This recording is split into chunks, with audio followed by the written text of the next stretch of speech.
10ஆம் வகுப்பு பொதுத் தேர்வுல வேடநத்தம் அரசு பள்ளியிலேயே 2ஆவதா வந்த மாணவிக்கு கம்மல் பரிசாக கொடுத்திருக்காங்க. அதை மோட்டிவேஷனா எடுத்துக்கிட்ட அந்த குழந்தை 12ஆம் வகுப்புல நாம முதல் மாணவியா வந்து காட்டணும் அப்படிங்கிற அந்த ஒரு வேகத்தோட படிக்கிறாங்க. நேத்துக்கு முதல்ல நடந்த 12ஆம் வகுப்பு பொதுத் தேர்வுல பரீட்சை எழுதிட்டு வந்த மாணவி இரவு 8 மணிக்கு மேல இயற்கை உபாதைக்காக பக்கத்துல இருக்கிற கருவேலங்காட்டு பகுதிக்கு போறாங்க. போன மாணவிய 10 மணி ஆகியும் காணல அப்படின்னு வீட்டுல இருக்கிறவங்க எல்லாரும் தேட ஆரம்பிக்கிறாங்க. தேடுனா எங்கேயுமே அந்த மாணவி கிடைக்கல. உடனே பக்கத்தில் இருக்கிற மகளிர் காவல் நிலையத்தில் போய் புகார் கொடுக்குறாங்க. அங்கே அந்த புகாரை எடுத்துக்கல அப்படிங்கிறத விட இன்னைக்கு இதுதான் ட்ரெண்டு. பிள்ளைங்க அங்கே ஓடுது, இங்கே வருது, லவ்ங்குது, அதுங்குது, இதுங்குதுன்னு சொல்லி அலக்கழிச்சிருக்காங்க அந்த புகாரை எடுக்காம. அவங்க புகாரை எடுத்துக்கல அப்படிங்கிறதுக்காக பெற்றோர் வீட்டில் சும்மா இருந்துட முடியாதுல்ல. உறவினர்களோட சேர்ந்து எல்லா இடமும் குழந்தைய தேடி இருக்காங்க. எங்கேயுமே குழந்தை கிடைக்கல. மறுநாள் காலையில் போய் புகாரை கெஞ்சி கூத்தாடி எடுக்க வச்சிருக்காங்க. அந்த புகாரை எடுத்துக்கிட்டவங்க அப்பயுமே அந்த புகார் மேலே அலட்சியம் காட்டியிருக்காங்க. இவங்க விசாரிக்கிற மாதிரி தெரியல அப்படின்னு பெத்தவங்க, ஊர் மக்கள், சொந்தக்காரங்க இப்படி எல்லாரும் ஒன்று சேர்ந்து எல்லா இடங்களையும் தேடிக்கிட்டே வந்திருக்காங்க. நேத்து மதியத்துக்கு மேலதான் அந்த மாணவியோட உடல் துண்டு துண்டாக வெட்டப்பட்ட நிலையில ஒரு இடத்துல கிடைக்குது. என்ன கொடுமைங்க இது! என்ன நடக்குது நம்ம நாட்டில்?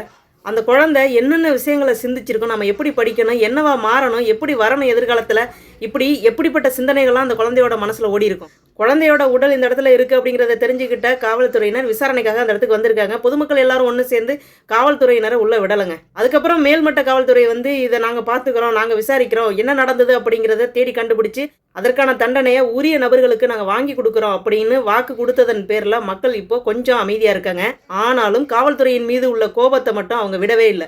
இரவு 12 மணிக்கு எங்களுடைய புகாரை எடுத்திருந்தா குழந்தைய அரை உயிரோடையாவது நாங்கள் காவந்து பண்ணியிருப்போம், அதை இப்படி அலட்சியம் காட்டிட்டாங்களே அப்படின்னு பெற்றவங்க சொல்லையில் இப்படி 2.5 வயசு குழந்தை, 10 வயசு குழந்தை, 7 வயசு குழந்தை, 12ஆம் வகுப்பு படிக்கக்கூடிய குழந்தை அப்படின்னு இப்படியாப்பட்ட குழந்தைகளோட உயிர்கள் இப்படி கேவலமான ஒரு விஷயத்துக்காக போகுது அப்படின்னு நினைக்கையில உண்மையிலேயே சொல்லுங்கள், நான் பேசுகிறத கேட்குறவங்க எல்லாருக்குமே ரத்தம் கொதிக்கல.